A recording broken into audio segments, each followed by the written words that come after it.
So introducing the new 2025 GMC Yukon Denali Ultimate. This is the absolute pinnacle of luxury in terms of full-size SUVs, specifically third-row SUVs. It is loaded to the gills with technology and convenience features, and I think you're going to be blown away by some of the things they've been able to do to this, while at the same time understanding that this type of luxury comes at a price. Hang tight, I'll be right back.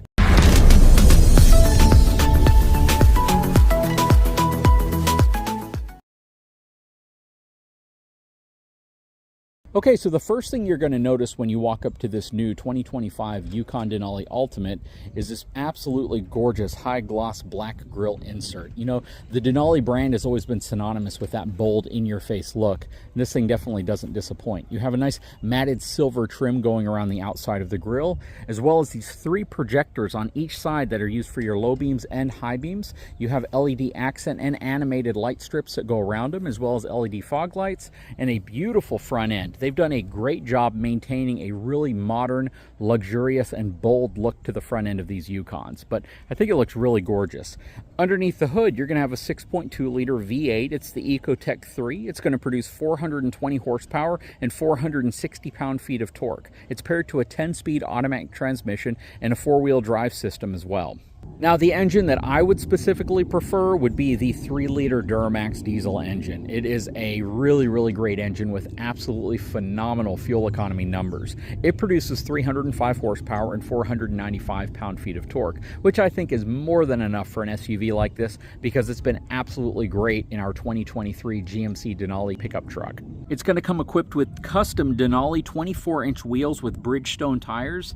These are absolutely massive wheels, and they look beautiful, and I love the Denali wording that's actually been laser engraved into the wheel surface itself. But it has a really nice kind of dark tinted face to it, which makes it stand out for sure. So of course you are going to have your power deploy running boards, and these are much more similar to what a lot of the other brands use for their larger SUVs and trucks versus what you see on some of the pickup trucks from GMC and Chevy, which simply come out off of the side. So I definitely prefer this style of deployable running board. A really simple, basic one that I like, though, is the fact that they put the button to lock or unlock your door on every handle, so you don't have to go to the front door specifically to unlock the other doors. You can go to any handle, and you have the same button in the middle of the handle, which is really nice if you want to lock and unlock the vehicle conveniently from any door. The back has a beautiful quad exhaust. Of course, you're going to have your power liftgate feature back here as well. The exhaust looks beautiful on the back of this. And the paint job on this is beautiful. It's called Titanium Rush Metallic. Looks absolutely gorgeous. And I love how the badging on the side here integrates in really well with that nice blacked out logo here. Now we're going to step inside.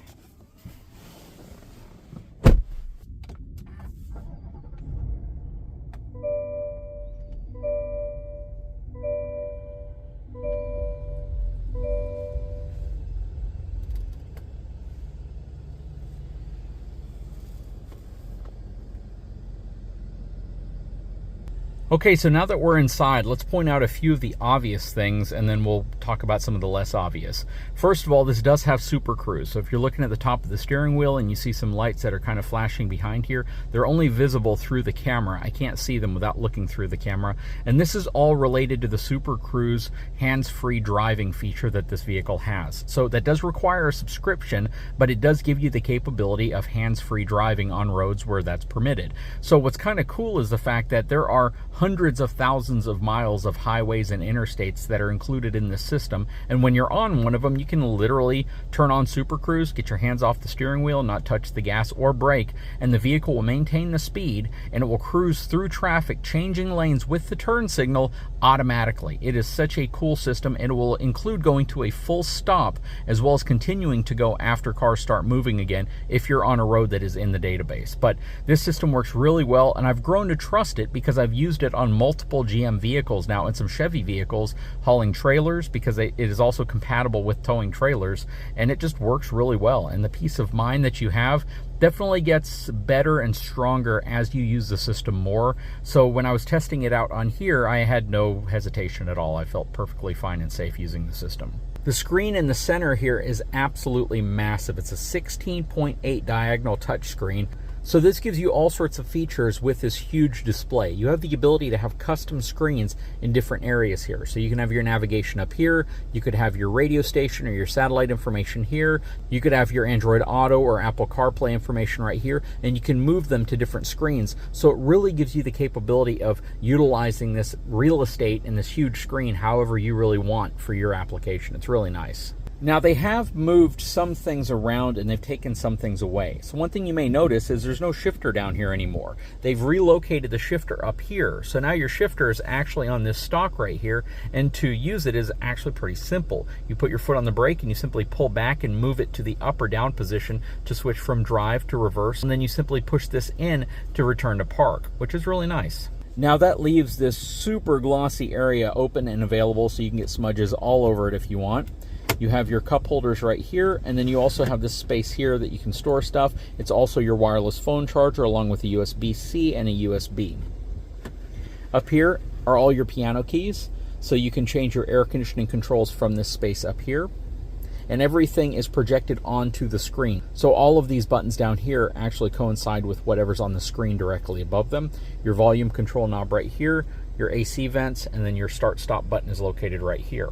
On the other side of the steering wheel, you have a lot of controls here as well. You have your camera feature, so you can instantly turn your camera on. If you all recall, that was a gripe of mine on our GMC truck, is that they didn't have a physical button to turn the camera on. You had to do it from the touchscreen. So now they have a physical button here, your parking sensors, your automatic engine start-stop whenever you pull up to a traffic light, as well as your traction control off, your downhill assist, and then a cross-traffic detection feature right here if you're pulling up to like a stop sign and vehicles are coming from either direction to warn you when that's happening, as well as your lane keeping, your parking brake, your four-wheel drive controls, including 4 high, 4 low, 2 high, your automatic, as well as your ability to adjust the height of the vehicle. So if you press that, you can actually see that it changes the ride height of the vehicle depending on how you want it, and this does come equipped with air suspension as well.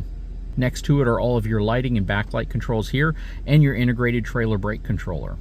So in front of you is a full digital display, so you can see all of your gauges. You also have a heads-up display here as well, all your controls on your steering wheel, and you have a lot of different views for this area right here, including one that's really cool. You can put your navigation screen completely on here. You can look at some of the vehicle features, and one that I really like is the fact that you have night vision. So this specific trim includes thermal night vision, which is pretty dang awesome. Check that out.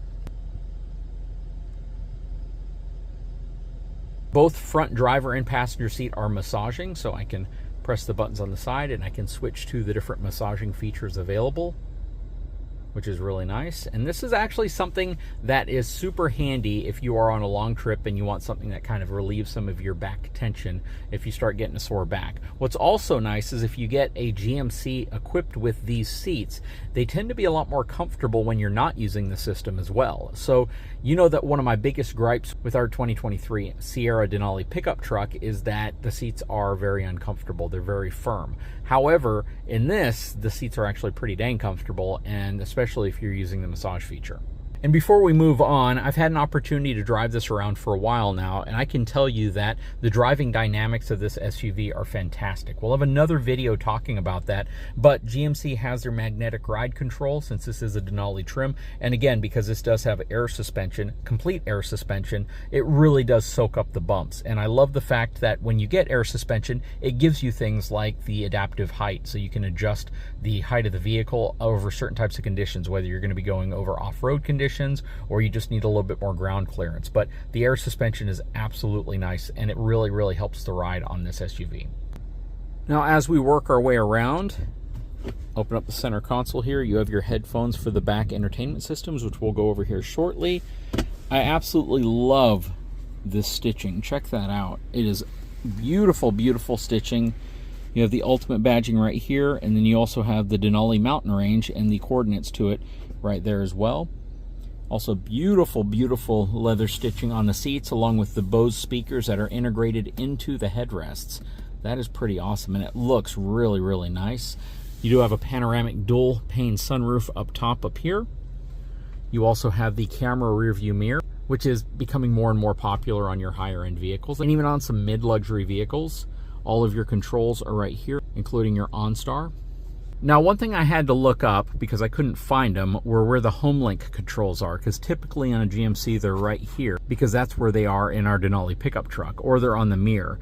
But after researching it, I found out that you have to go to your center stack and you click right here, and then you have access to your HomeLink, which are going to be your universal buttons. So you can add up to 8 remotes, which is really nice. So typically HomeLink gives you 3. And of course you can open things up with your smartphone app and things like that if it's all smart connected. However, this gives you up to 8. What I don't like is that it's a touchscreen feature and it's not a physical button. I've always liked my HomeLink buttons to be physical buttons. Now I'm assuming I can hold this down and drag this wherever I want, which is correct. So I can bring it up here, so whenever I'm on my home screen I can simply click on that and have access to whatever I need to control. But yes, they did remove the physical buttons up here that used to be your HomeLink buttons. Now your glove box is over here, drops really, really slowly, which is nice. And something else I noticed, there are no storage for sunglasses. So unless you throw your sunglasses in here or you throw them in your center console, you don't really have a dedicated place for it. And I really prefer a little drop-down pocket for my sunglasses, but yeah, they don't have it on this vehicle. Before we hop into the back seat, I know a lot of people are going to want to know what the cargo capacity of this Denali is. 1,388 pounds, which is actually surprisingly normal for an SUV. Typically, when you get a super high-end luxury SUV, that number is going to be lower, but it's actually not too bad. Roughly 1,400 pounds is a good number. It's a fair number for a full-size, fully loaded luxury SUV like this one. Okay, as we step into the back, again, you can see this beautiful stitching. Gorgeous leather, really, really nice wood accent, nice high gloss areas where it's needed, as well as some speakers integrated in. And then you see that same really, really nice stitching applied to the seats themselves. You have a control to slide your seat forward or back right here, or tilt your seat forward and then move it out of the way so you can get into the back easier. But because this does have captain's chairs, you can simply walk right through the center to get to the 3rd row, which is currently in the down position. So we'll raise that up real quick and then hop in. Now, I was back here raising the seats, and one thing that I've noticed is that they raise and lower significantly faster than just about any SUV I've ever been in. I mean, check this out. That is insane. And then to lower them, same thing. That is the fastest I've ever seen seats raise and lower in a vehicle with these types of controls. When they're manual, sometimes they just flop forward and you got to pull them back, but to be able to raise and lower that quickly with these buttons is really nice. Just be sure that the kids aren't playing around trying to hurt each other with that. Okay, so now we're sitting in the back. Lots of room back here. I love the fact that they have this huge screen right in the center to let you control just about everything going on in the back. I don't know if you have any type of radio controls back here. You do have HDMI as well as USB connections here, and a 110 power outlet right below. In front of you, you have these huge screens that are attached to the back of both of the front seats. And they are really, really nice because they're fully connected screens. I mean, you can go to YouTube, you go to the home screen right here, you have Hulu, YouTube Kids, a web browser, HDMI inputs, as well as your vehicle status. So this is really nice. If you're going on a long trip and you want to specifically see some information about that trip, you can do that. Your air conditioning vents are located right here near your head, which are really nice. It gets air right on you. And what's kind of interesting and different is when you roll the window down, this is actually a single pane of glass on the back, but it's dual panes laminated together up front. And I'm not exactly sure why they did that. Okay, so now I've moved to the 3rd row, and it's actually a good amount of space. Now, if you're going to be on a long trip and you're going to have taller teenagers or adults back here, it's definitely going to be something where you're probably going to want to rotate through who sits in this 3rd row. But the 3rd row is designed to sit 3 people, so this SUV in its current configuration is a 7-passenger SUV. I don't believe you can get the Denali with a bench row back here. I think it's only captain's chairs. You'd have to go to a slightly lower trim to get a bench. So I believe in this trim, you're looking at 7 people. If you get it with the bench with the lower trim, you're looking at 8 people. But it is a pretty comfortable 3rd row. I think most people would be pretty satisfied with this space. There is no center console or armrest that you can use right here. But again, it's pretty nice back here. If you are taller, let's just say above 6 feet tall, again, you're not going to want to be back here too long, but I think for most of the families who would get something like this are going to use it with smaller kids back here, and it is more than enough room for most smaller kids. But yeah, not bad at all. Again, you have your AC vents pretty much right above your head, getting air directly on you, which is a very, very good thing when it's super hot, especially down here in South Texas. If you get this SUV equipped with the max towing package, you actually get up to 8,000 pounds worth of towing capacity. So that's more than adequate enough for a lot of, let's just say, smaller RVs, like our Surveyor over there, which fully loaded is going to be about 6,500 pounds. So this would definitely be able to tow something like that, but you would want to be very cautious in terms of how you tow and if you need a weight distribution hitch, because the challenge you're going to have with something like this is, even though that's not going to really come close to the maximum towing capacity of this vehicle, with 1,400 pounds, a little under 1,400 pounds of cargo carrying capacity, big family of 4, possibly 6 inside of here, plus a weight distribution hitch, plus everything that you're loading in the SUV or on top of it, and towing a trailer, you could very easily go over your maximum cargo capacity by hundreds and hundreds and hundreds of pounds before you've actually hit your maximum towing capacity. So that's just something to be very aware of. Anyways, that said, this is an absolutely gorgeous SUV. Definitely something to consider if you're looking at that ultra premium, ultra high-end luxury third row SUV, because that's what this is. This is absolutely even a competitor to the Escalade, which is a cousin. A lot of reasons somebody might look at a Yukon Denali Ultimate versus an Escalade. Now let's talk about the price. The MSRP on this SUV is a little north of $107,000, which absolutely makes this more expensive than a lot of other super premium SUVs in their maximum trim. Now the reason for that is probably a lot of the reasons that you saw throughout this video. It's just absolutely loaded with tech and luxury amenities. If you compare this directly head-to-head against SUVs that share all the same features or very similar features, you'll see that they're all in that same price category. If you're looking for something that is a little less expensive, you can definitely opt for a lower trimmed GMC Yukon Denali, or maybe even a lower trimmed Yukon in general, or even a high trimmed Chevy Tahoe. There's a lot of options if you have the money to spend on something like this, but you want to save a little bit of that money and you don't have to go as extreme as what this might be. Anyways, guys, we're going to have this for quite a bit longer, and I will definitely do some driving impressions and talk to you more about what this is like on the road and using some of the features that it comes with, especially the Super Cruise feature. But I'd love to know what your opinion is. Please drop a comment below. If you have one of these vehicles, please share what it's been like for you. Anyways, guys, if you haven't had a chance, please take a moment, subscribe to the channel, give me a thumbs up, and we'll talk to you again very soon.